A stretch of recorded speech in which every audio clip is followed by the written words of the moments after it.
Romanos capítulo 3, versos 25 em diante. O qual Deus propôs para propiciação pelo seu sangue, para demonstrar a sua justiça pela remissão dos pecados, dantes cometidos sob a paciência de Deus, para a demonstração da sua justiça nesse tempo presente, para que ele seja justo e justificador, aquele que tem fé em Jesus.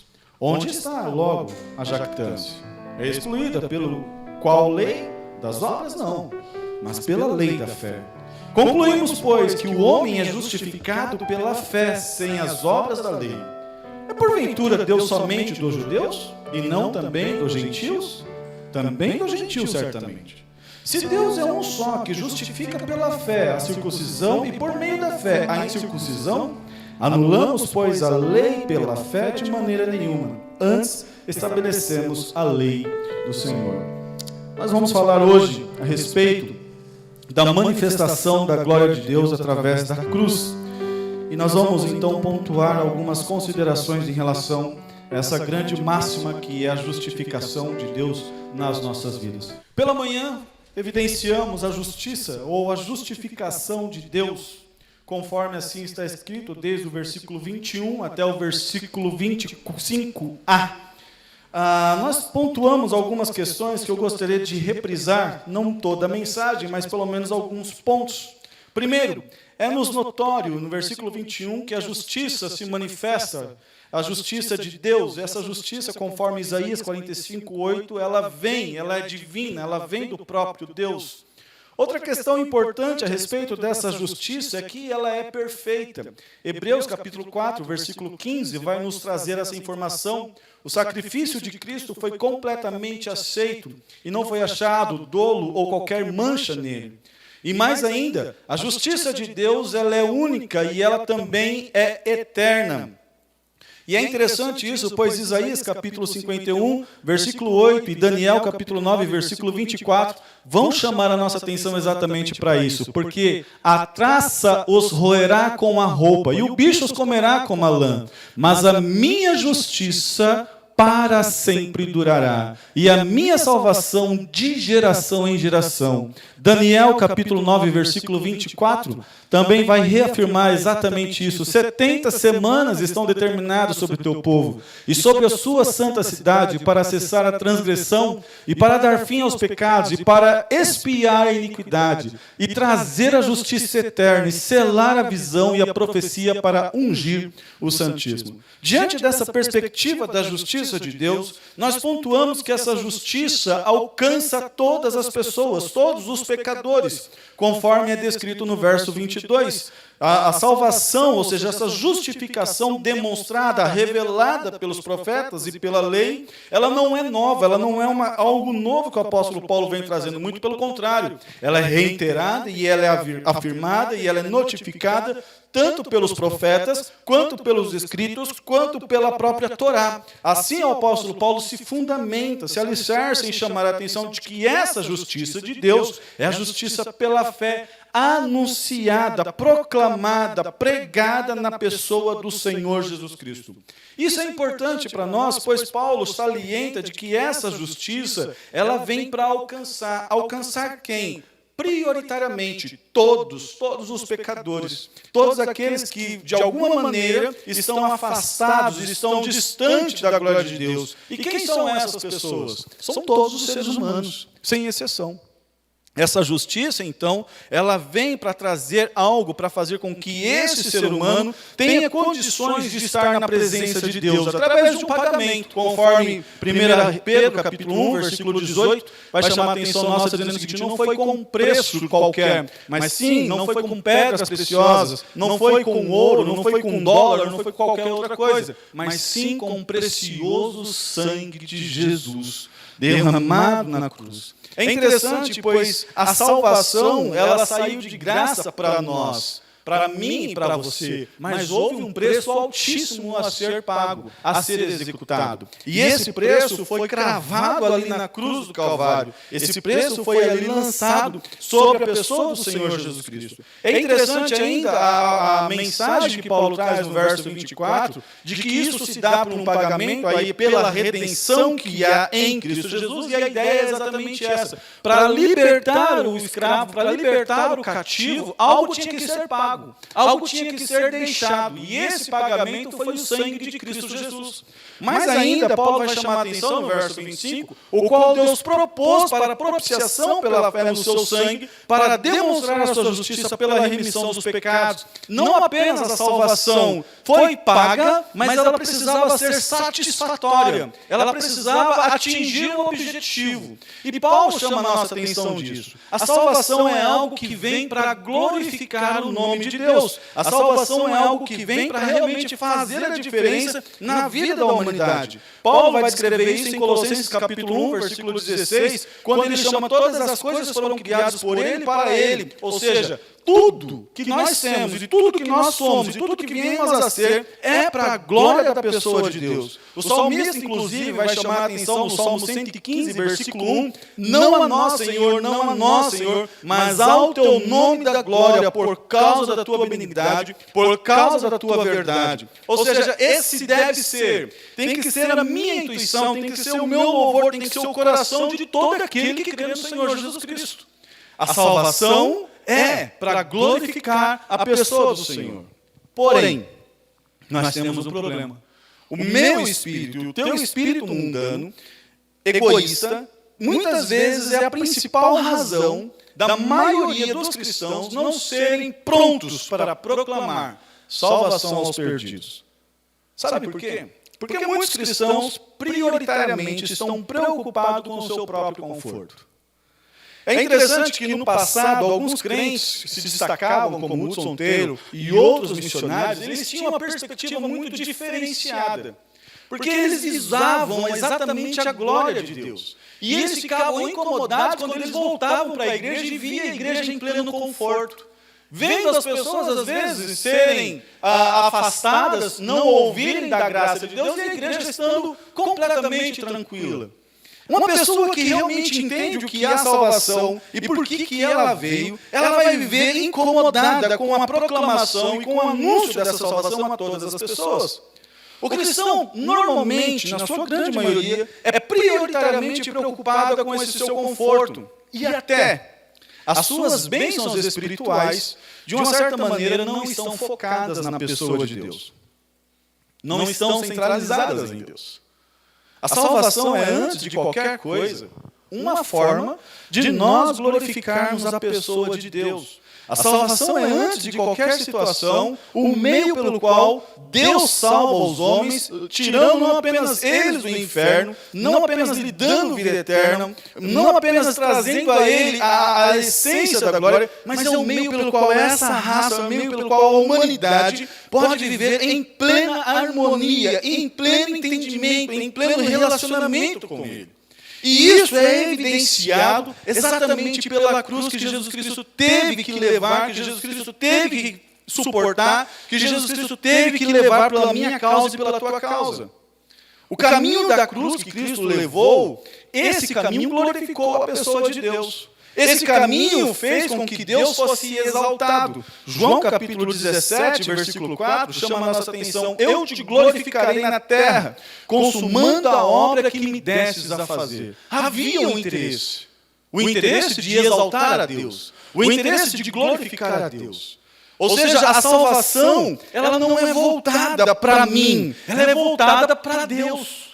A salvação não é centralizada em mim. A salvação é centralizada na ação de Deus. Deus tem que ser exaltado. Quando eu e você, nós somos salvos para glorificar, para exaltar, para viver para a glória de Deus.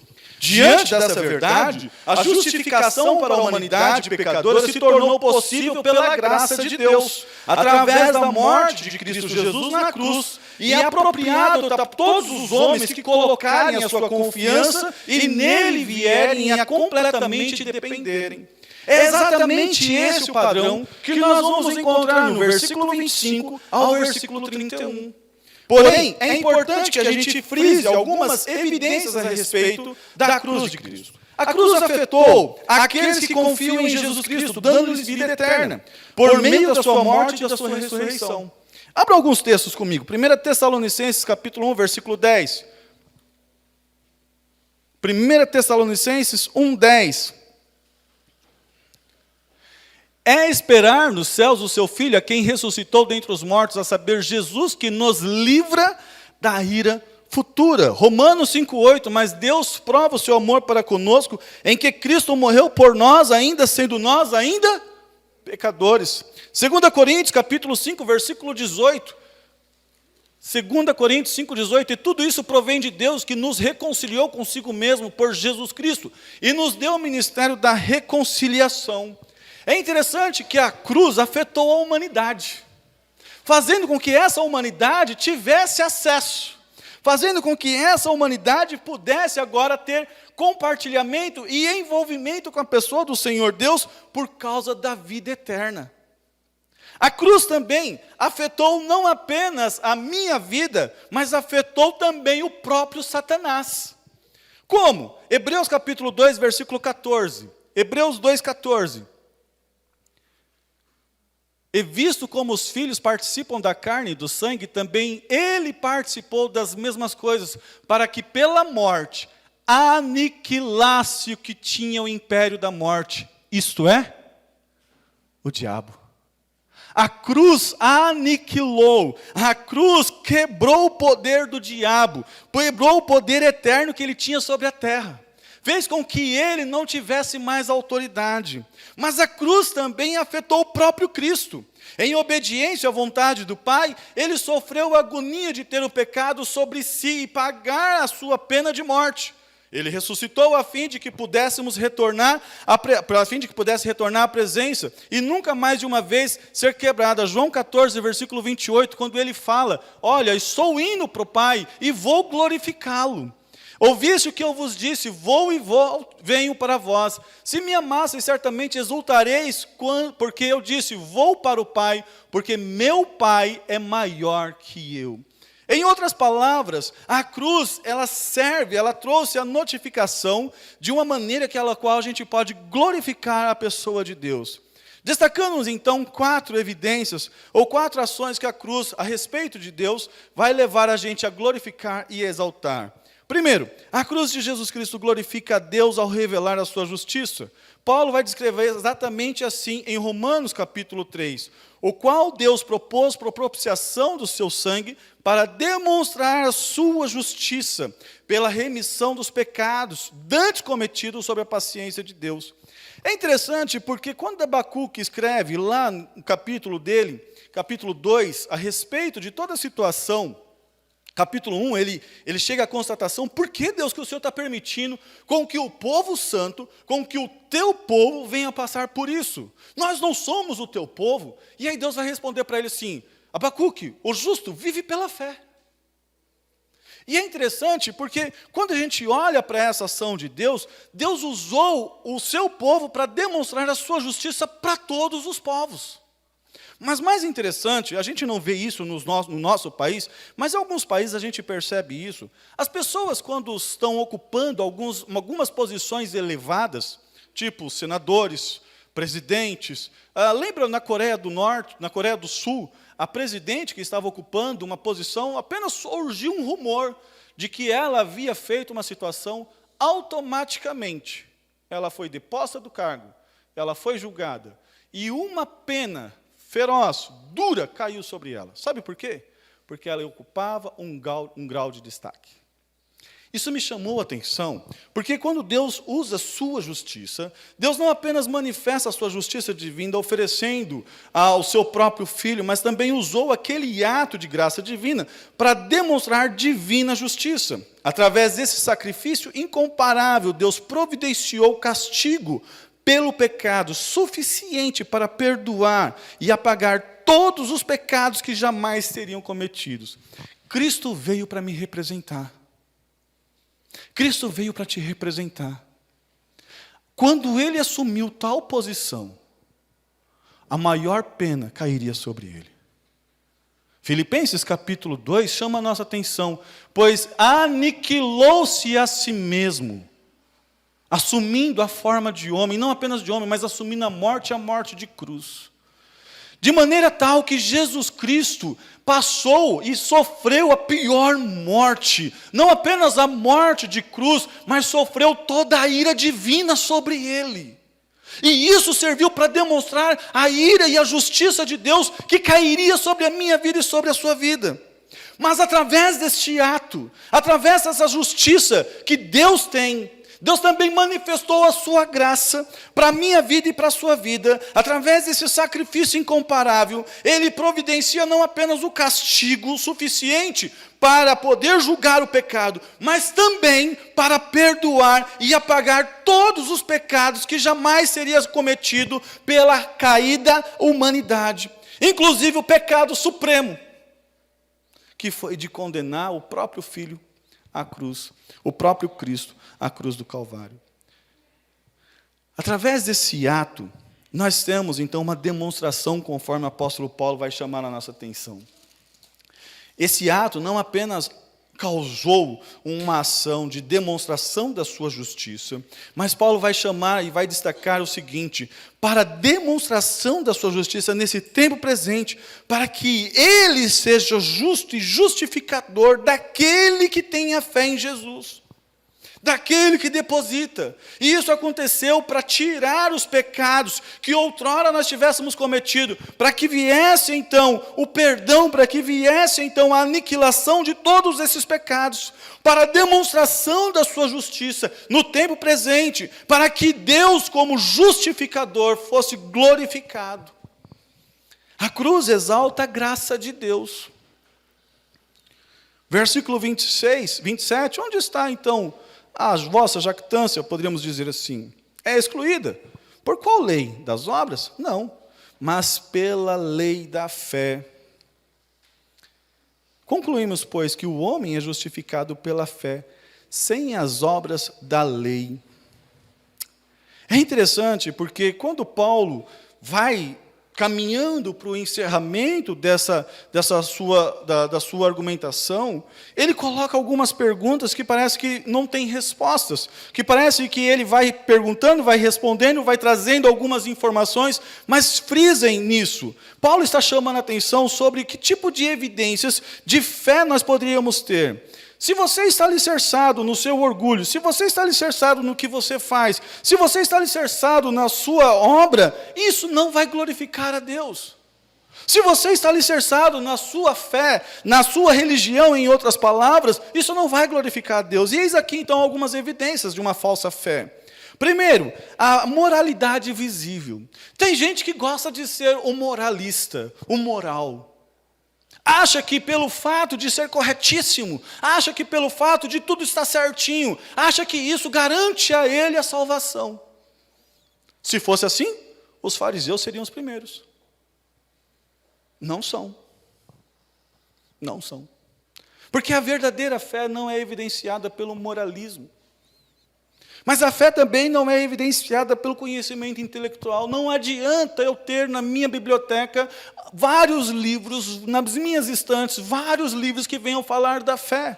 Se essa fé não for prática na minha vida, se essa fé não for uma fé evidente da minha devoção e do meu caminhar com o Senhor, eu posso conhecer intelectualmente, eu posso saber racionalmente, mas eu estou distante do Senhor. Eu estou longe do Senhor. Isso não é evidência de uma verdadeira fé. Também a verdadeira fé não é um envolvimento religioso, não é necessariamente uma prova de fé salvadora. Lembra de Judas?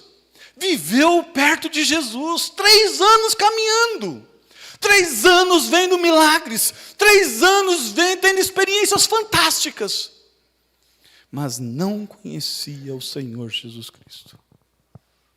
Muitas pessoas acham que pelo envolvimento religioso, que por muito fazer dentro das igrejas, vão alcançar, vão ter a sua salvação garantida.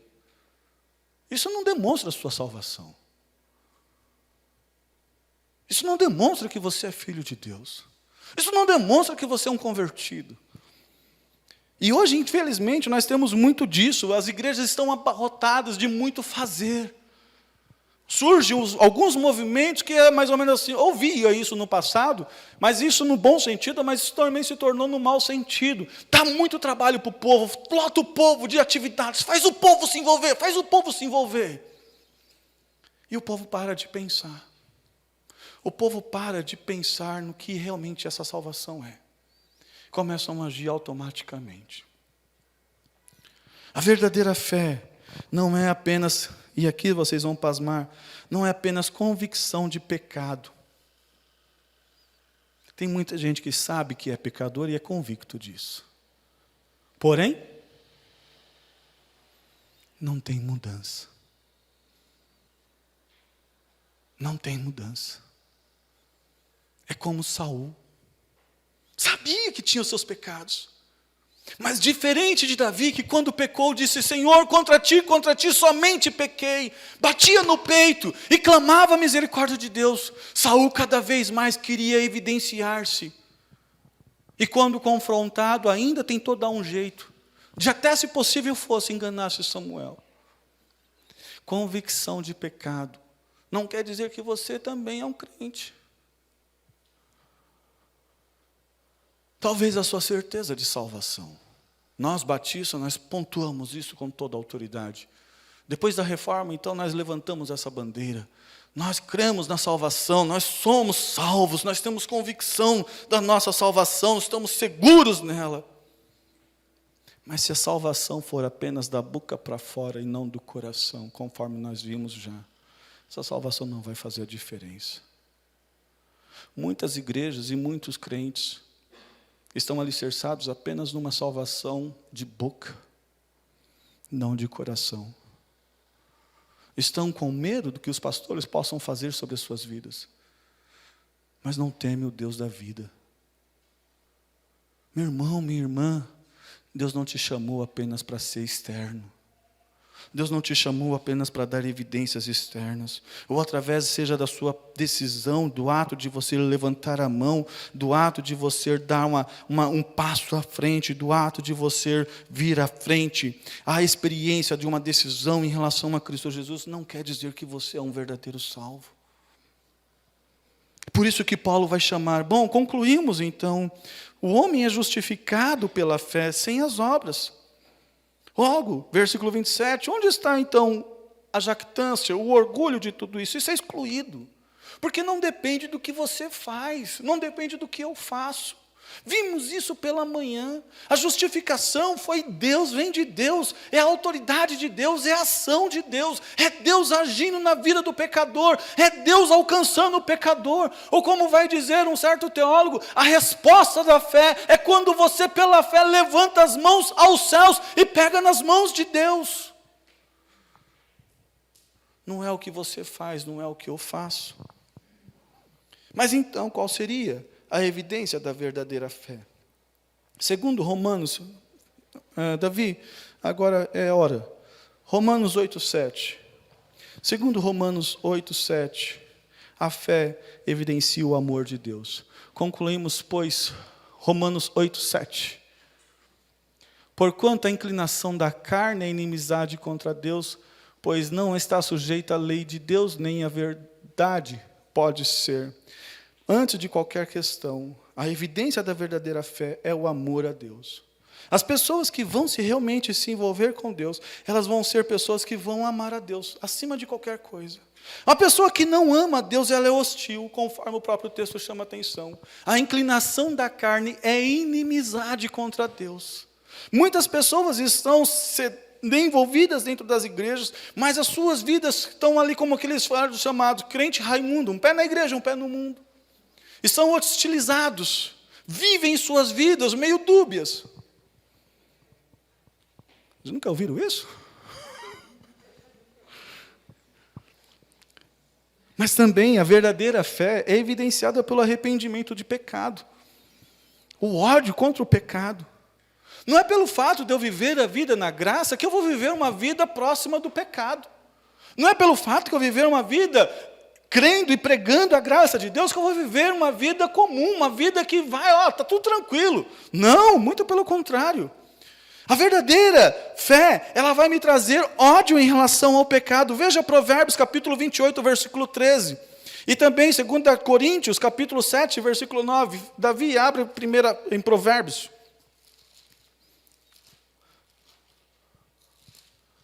O que encobre as suas transgressões nunca prosperará, mas os que as confessam e deixam alcançará misericórdia. E veja o que Paulo chama a atenção em 2 Coríntios capítulo 7, versículo 9. Agora, folgo não porque fostes contristados, mas porque fostes contristados para o arrependimento, pois fostes contristados segundo Deus, de maneira que por nós não padecesses dano em coisa alguma.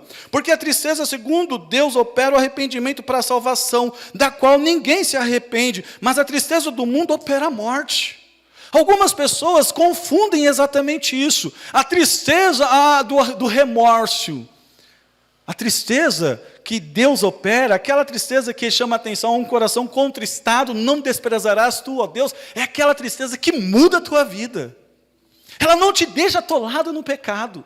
Ela não te deixa envolvido com aquilo que desagrada a Deus. Sabe por quê? Porque você, como Pedro, vai chamar a atenção. Antes, Deus, importa agradar ao Senhor do que ao mundo. Eu não tenho prazer nessas evidências. É interessante que você e eu possamos realmente ter essa sensação de arrependimento claro. É também uma salvação, é uma fé verdadeira, ela é expressada pela humildade. Mateus capítulo 5, versículo 3 e Mateus 16, 24 nos chama a atenção sobre esse ponto.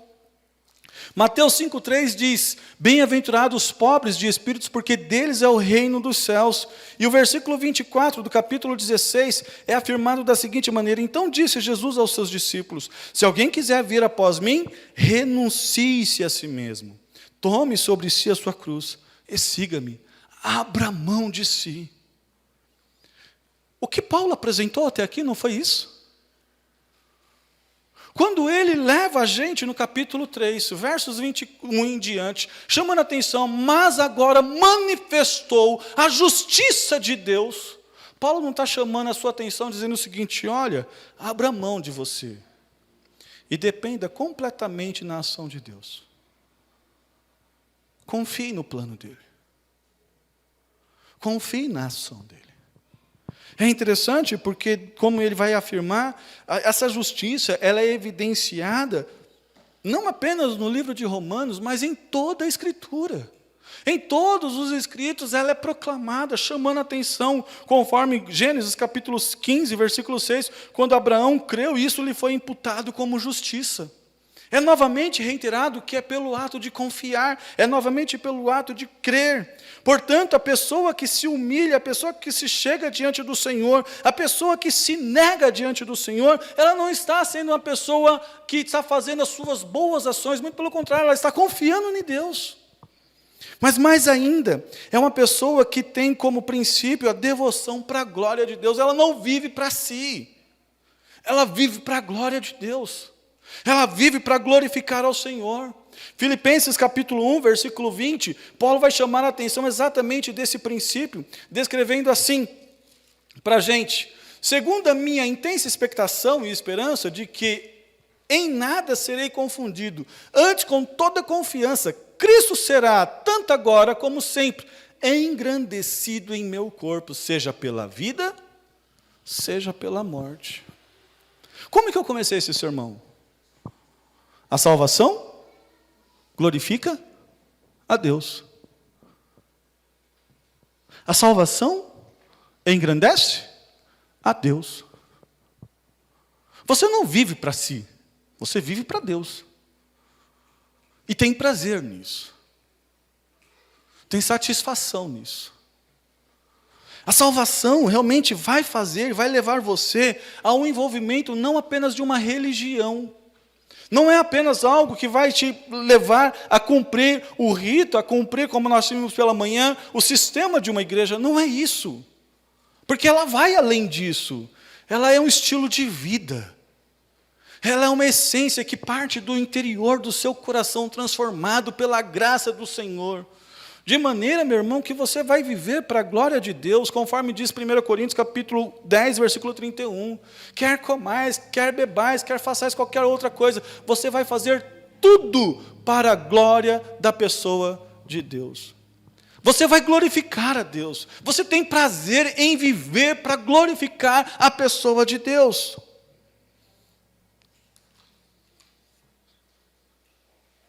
Mais ainda, se nós pontuarmos mais ainda, pois Paulo vai chamar a atenção, onde está então o teu orgulho? É excluído. Pela qual lei? Das obras? Não, mas pela lei da fé. A lei da fé, ela vai me levar realmente a amar a Deus. A lei da fé vai me levar a me arrepender diante de Deus. A lei da fé vai me levar a me humilhar diante de Deus. A lei da fé vai me levar a glorificar a Deus. A lei da fé, conforme Gálatas capítulo 4, versículo 6.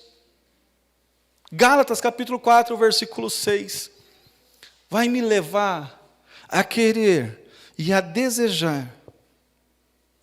E porque sois filhos de Deus, enviou aos vossos corações o Espírito do seu Filho, que clama, Abba, Pai. Qual é o filho que não quer estar com seu pai? Qual é o filho que não gosta de dar um abraço no seu pai? Qual é o filho que não gosta de se conversar com seu pai? Até aqueles que são problemáticos. Quando você vai indagar, você vai perguntar para eles, eles vão falar, é porque meu pai não conversava comigo. Porque existe prazer no filho em ter comunhão com seu pai. Meu irmão, minha irmã, a verdadeira fé é evidenciada pelo teu tempo de oração, pela tua vida de oração, pela tua busca de oração. A W. Tozer chama a nossa atenção descrevendo exatamente isso. O hipócrita, W. Tozer não, Jonathan Edwards descreve assim, o hipócrita são aqueles que tenham deficiência no seu dever de oração. Dizem que tem que orar, mas não oram. Não tem prazer em estar na presença de Deus. Não é por obrigação. Eu não oro porque... Dalmerson, você tem que passar 20 minutos de oração, porque eu, seu pastor, estou te mandando. Não é assim que funciona. Pedro, você tem que ler a Bíblia, porque eu, pastor, estou te... Não é desse jeito. Porque se for desse jeito, é por obrigação. Não é por devoção. Não é por contrição. Não é porque você ama o Senhor teu Deus de todo o teu coração. A gente precisa voltar os olhos para a palavra de Deus. E começar a compreender de que a verdadeira fé, ela nos leva a ações que realmente vão enaltecer ao Senhor. João capítulo 17, versículos 15 e 18, Jesus vai chamar a nossa atenção da seguinte maneira: não peço que os tire do mundo, mas que os livre do mal. Nós somos deste mundo. Mas nós não precisamos viver a maldade deste mundo. Nós somos deste mundo, estamos neste mundo. Mas isso não quer dizer que nós vamos compactuar com tudo que este mundo está fazendo. Verso 17 chama a nossa atenção: santifica-os na tua verdade. O Senhor chama a nossa atenção. Eu pediu 15, né? 15, 16 a 18. Volta lá para mim, por favor. O 15. Não peço que os tire do mundo, mas que os livres do mal. 16. Não são do mundo, como eu também do mundo não sou. Santifica-os na tua verdade. A tua palavra é a verdade. E por finalizar, os 18. Veja como o Senhor chama a atenção. Assim como tu me enviaste ao mundo, também eu os envio ao mundo. Para quê? Para vivermos as mesmas questões que o mundo vive? Não. Para fazermos a diferença. Para sermos a luz que brilha, para sermos o sal que salga, que faz a diferença, para dar sabor naqueles que estão sem sabor, mas para mostrar a evidência da luz que é Cristo Jesus nas nossas vidas. Se eu e você, que passamos e entendemos o que é crer em Cristo Jesus, não vivermos de maneira própria para Ele, estamos vivendo então com base em nós. As nossas bênçãos estão focalizadas em nós, não para glorificar o Senhor. não para enaltecer o Senhor, não para honrar o Senhor. Por isso que quando eu comecei, eu chamei a atenção. Olha, missões poderia ser feito muito melhor se a igreja pudesse ter uma diferença de vida. Qual? Deixasse de viver para si mesmo, para viver para a glória de Deus. Mas pastor, eu vivo para a glória de Deus. Então negue-se todos os dias, assuma a cruz, porque caminhar com Cristo também vai ter responsabilidades. É importante que você saiba disso.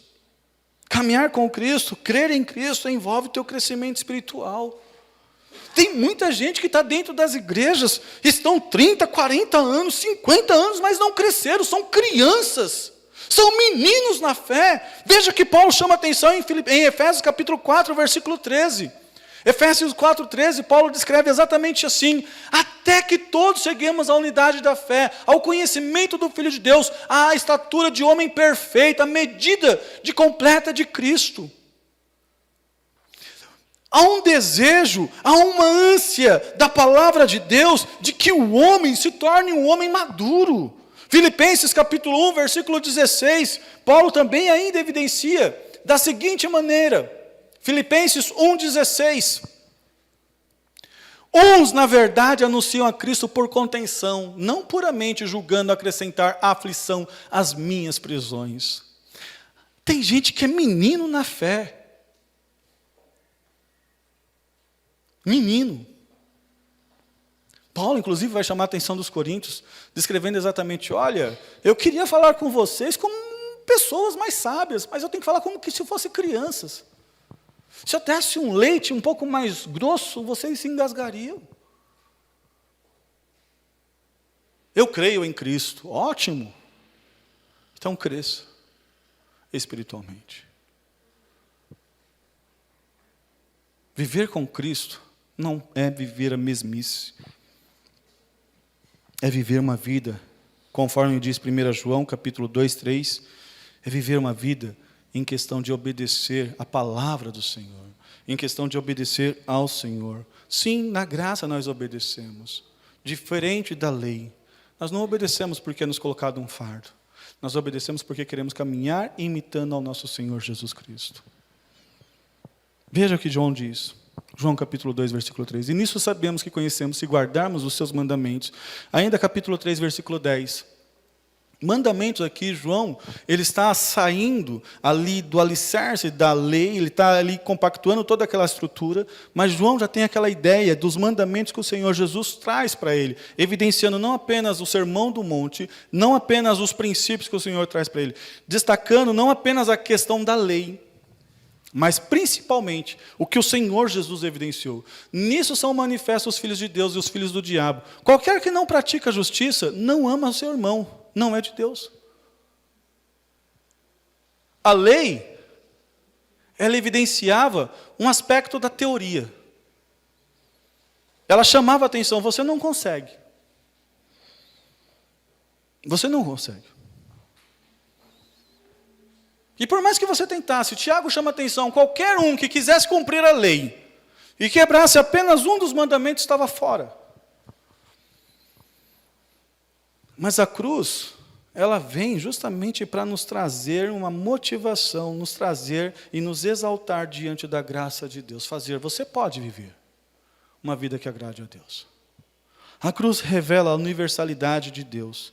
Deus, é interessante a maneira como que Paulo coloca a respeito de Deus. Porventura, Deus é somente Deus dos judeus? Não.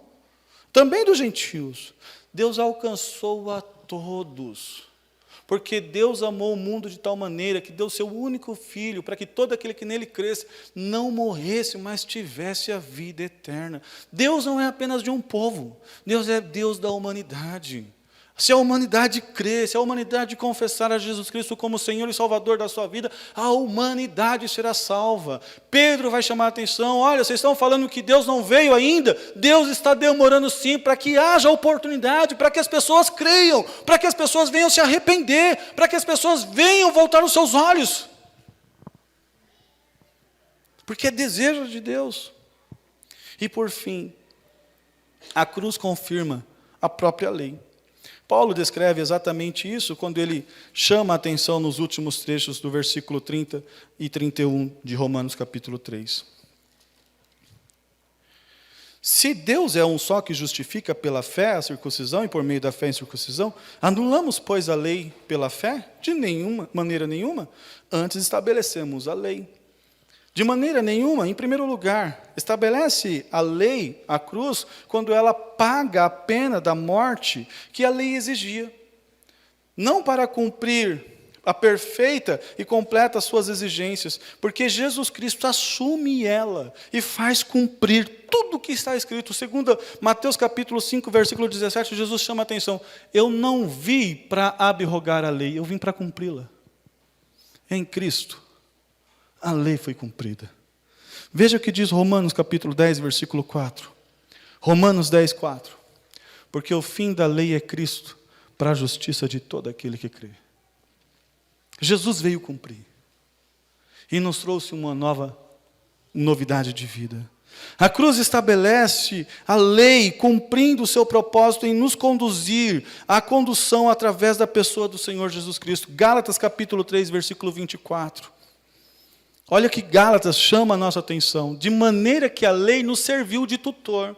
O tutor era aquele que pegava a criança, ele criava aquela criança, ele alimentava aquela criança, ele conduzia aquela criança até uma certa idade. E depois ele levava essa criança para o seu verdadeiro pai. O tutor, ele servia para algo. Paulo vai chamar a atenção, a lei nos serviu de tutor para nos conduzir a Cristo, para que pela fé, todos que creem fossem justificados. Lembram de manhã? Declarados, justificados. Lembra o que é?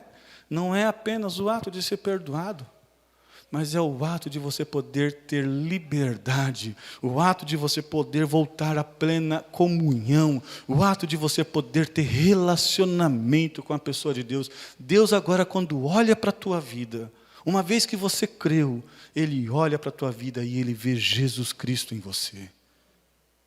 Foi por isso que foi satisfeito. Foi por isso que foi satisfeito. Porque se fosse conforme Hebreus vai chamar a atenção, que outrora era assim feito os sacrifícios com sangue de bodes, de carneiros e de bois, sabe o que isso fazia? Só cobria.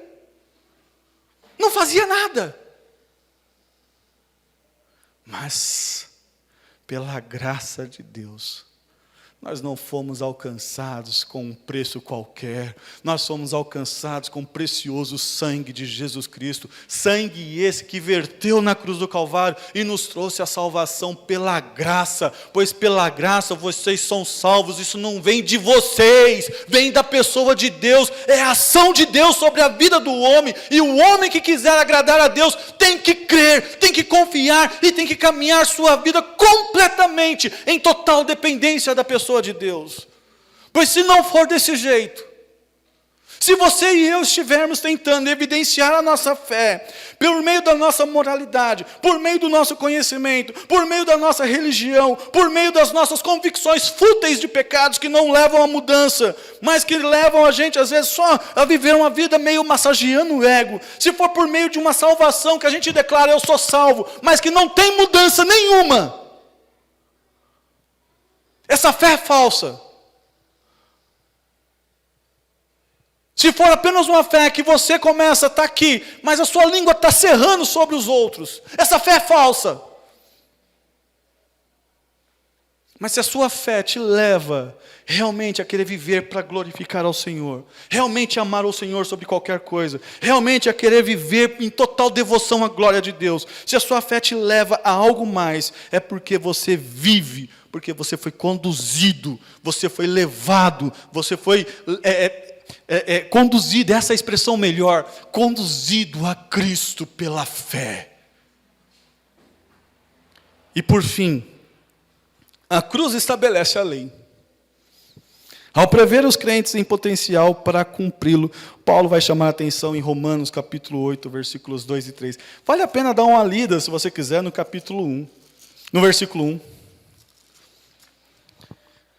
Portanto, agora, nenhuma Aqui é o final, a gente já está caminhando para o final, mas tem muita coisa para chegar lá ainda, mas vamos só adocicar a boca. Portanto, agora, nenhuma condenação há para aqueles que estão em Cristo Jesus, que não andam segundo a carne, mas que andam segundo o Espírito. Porque a lei do Espírito de vida em Cristo Jesus me livrou da lei do pecado e da morte. A lei do Espírito de vida em Cristo Jesus me livrou da lei do pecado e da morte. Porquanto, o que era impossível a lei, o que era impossível a lei? Qual era a proposta da lei? Ela apresentava exatamente, existe um Deus justo. E você não pode agradá-lo. Você é condenável. Você vai ser julgado. Está lá, nos versículos 8, no capítulo 3 e 9. O veredito. Vocês são condenáveis. Ah, vocês não temem a Deus? Legal. Vocês também não fazem o bem? Legal. Vocês também não praticam, não há um só sequer que busque a Deus, não há um justo sequer, e não há ninguém que temam, não há ninguém que entendam? Legal. Então vocês são condenados. A lei dizia isso. Vocês não atingiram o padrão. Mas olha que interessante. Vem Cristo, passa pela cruz, cumpre a justiça. Lembra que eu falei? Ele era o Filho. Quando ele assumiu o meu lugar e o teu lugar, a maior justiça foi derramada sobre ele. Para que serviço de exemplo? Como era nos antigos tempos? Para todos. Mas esse ato também evidenciou a graça de Deus.